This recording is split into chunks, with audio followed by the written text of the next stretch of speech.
だから婚活のいいところはやっぱりみんな同時並行してるなっていうのが割と暗黙の了解で受け入れてるところですね。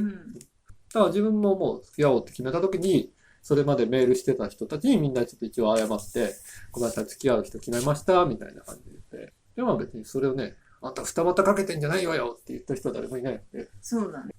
マスト、婚活結婚、恋愛結婚は、メリット、デメリット。やっぱり女性側の目線とすごい違うなと思うのは、出会いはすごいあったんですよ。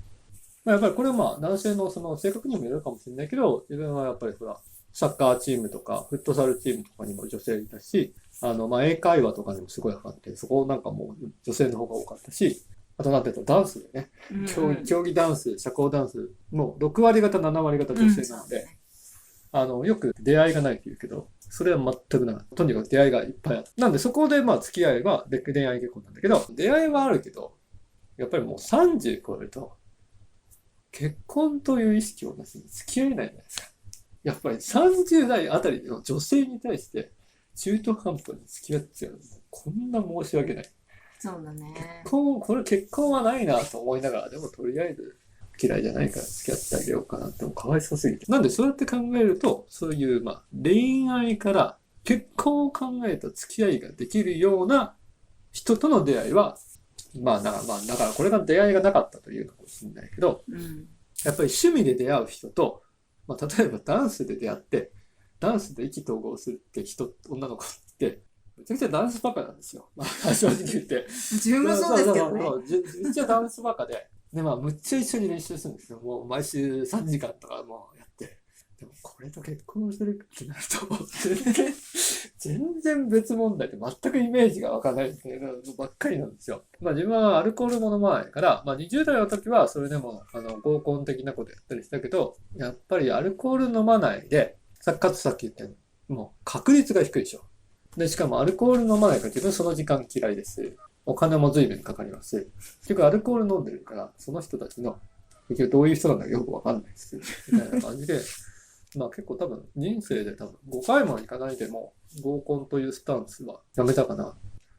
まあ合コンはやっぱり、まあお金ももちろんかかるんだけど、時間のロスがすごいなっていうイメージの方が強いね。社内恋愛とか、そっちはどうですか？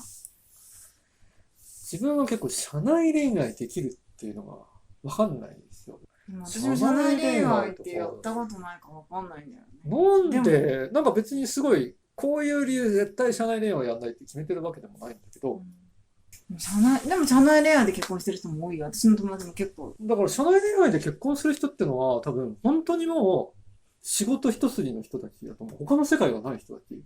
だから結構これ社名出せないけど、一回出向で、結構、まあ、地方から最近都内に来た結構有名な会社のところに出向してた時は、もうみんなそんな感じだった。もう朝8時半からだいたい夜10時頃までみんな働いてて、女の人が多分ね、7割ぐらい女の人なんですよ。だからちょっとコールセンター系みたいなこともやってるんで、そうするともう男の人が入ってくるともうみんなハイエナのように。じゃあメリットデメリット的には。だからコスト感は、まあやっぱり婚活の方が高いです。飲み会とか、やっぱり失敗率が多いのと、出会いとかがね、合コンだと失敗率が高いのと、あと相手もそこまで本気じゃないので、そういう意味だと、婚活とかパーティーとかアプリケーション系行くと、相手は割と本当に結婚したがってるので、性格が合えば一気にそこの、じゃあいつ結婚しようかみたいな話に持っていけるっていうのがいいかなと思うね。だからもう本当に自分が40になった時に、1年以内に結婚しようと思って婚活始めたんだけど、最終的に結婚したのが1年3ヶ月ぐらいだったけど、そうね。だからまあ本当にコストはかかるけれども、やっぱり本当にもう結婚するっていうんだったら、ちゃんとそれ用に、週末時間取ってとか、あとはメールの返信とかするために毎朝30分ぐらい時間取ってとかやって集中してやれば、男は割とこうシステマチックに、成功に向かっていけると思います。だから確率はやっぱり婚活の方が全然高い。でもどちらにしても恋愛をしなければさ、結婚はできないじゃない。その通りですね。好きにならなきゃ無理なんで。そうですね。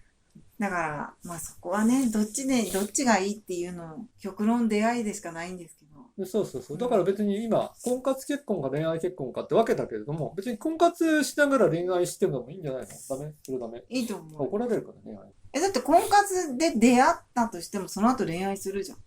まあまあそうですね。だから婚活のいいところはやっぱり、みんな同時並行してるなっていうのが割と暗黙の了解で受け入れてるところですね。だから自分ももう付き合おうって決めた時に、それまでメールしてた人たちにみんなちょっと一応謝って、ごめんなさい、付き合う人決めました、みたいな感じで言って。でも別にそれをね、あんた二股かけてんじゃないわよって言った人は誰もいないので。そうだね。まあ、だからそれが、ちょっといいデメリットかなって私は思った。デメリットもさすがに。あ、でもそう考えたらメリットか。だって、公認で二股三股四股かけられてる。そう、だから恋愛結婚だと、その3人ぐらい、まあ女性から見ていい男がいたときに、やっぱりどれかを選ばないと、自分の経歴に傷がつくわけですよ。こいつは二股できる女だとか、みたいな経歴の傷がつくけど、婚活においては逆にやらない方が、こいつバカじゃないみたいな。そうだね。なんで結婚したいんでしょう、なんで自分のできること全部やらないのみたいな感じになるんで、だから自分の場合はもう、気になったところはもう全部メールでコンタクトして、で、メールのやり取りが続く限りとりあえず維持して、で、まあ、10件ぐらいメールでやり取りしたらとりあえず会いませんかみたいな感じになってね。でやっぱりそこで、まあ女の人はやっぱり多いのかもしれないけど、やっぱりまだちょっと会うのはちょっと、みたいな。あまりにもそれが長すぎると、さすがに動いてくれないんだとちょっと諦めるか、みたいになった。まあ、どちらにしても恋愛でしますから。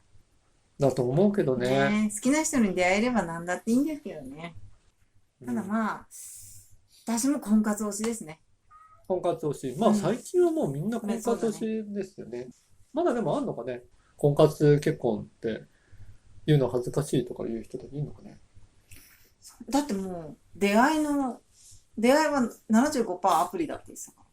出会うために何をしますかっていう時に、75% の人がアプリを使う。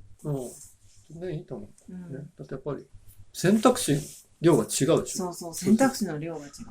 というわけで、はい、まとめると何ですか？